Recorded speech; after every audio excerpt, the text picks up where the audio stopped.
When Arie heard the knock, he looked up to see Diana Clare standing in his doorway. But this alone was not enough to reveal to him the magnitude of what was about to happen. He observed that her long hair was piled up on top of her head like a bundle of fairy floss, and that the colour in her cheeks was high. This wasn't unreasonable, though, since the day's forecast was for a top of 34 degrees Celsius. Until the previous day, Arie had known Diana only from a distance. Like most people, he'd seen her on posters and in write-ups in the art section of newspapers. With the exception of one or two historical figures who had concert halls named after them, or whose statues struck dramatic bronze poses in the conservatorium grounds, Diana Clare, piano prodigy, was almost certainly the institution's most famous graduate. It was her trademark to perform in a red sleeveless dress and an incongruous pair of Converse high tops, her lips painted the colour of her gown.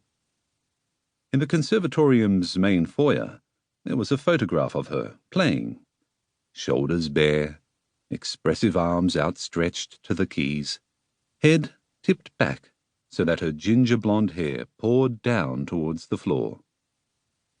At 25, Diana had already performed in some of the world's most famous concert halls, and now she was back at the con for the summer to teach a series of masterclasses.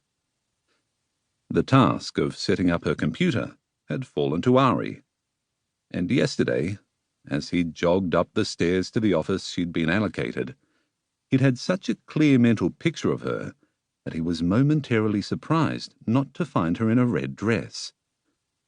Instead, she was wearing a denim pinafore and a shirt covered in tiny shamrocks, her hair pulled back into braids.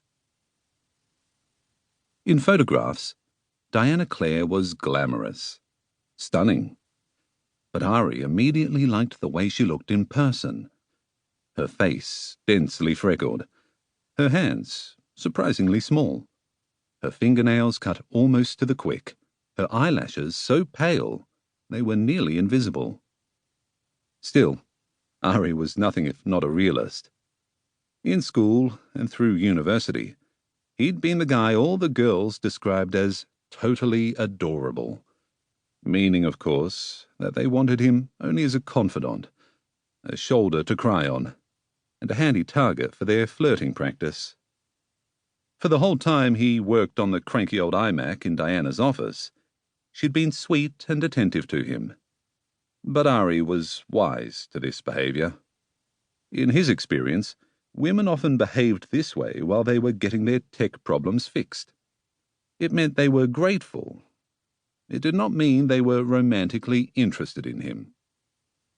So if Diana Clare was here in his office doorway, on the day after he'd sorted out her password issues, network access and printing connection, the reason could only be professional. He gave her an apologetic frown. "I'm guessing something's not working," he said. "Oh no," she said quickly. "Everything's fine." Arie blinked. "Okay, so the reason I stopped by," she said, then paused.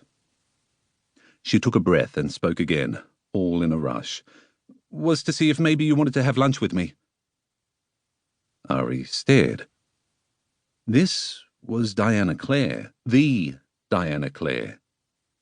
This was the woman who played the piano with her whole body, as if nobody was watching, as if someone was pouring music in through the top of her head so that it sluiced through her, eddying in her shoulders and torso before being funneled out through her fingers and onto the keys.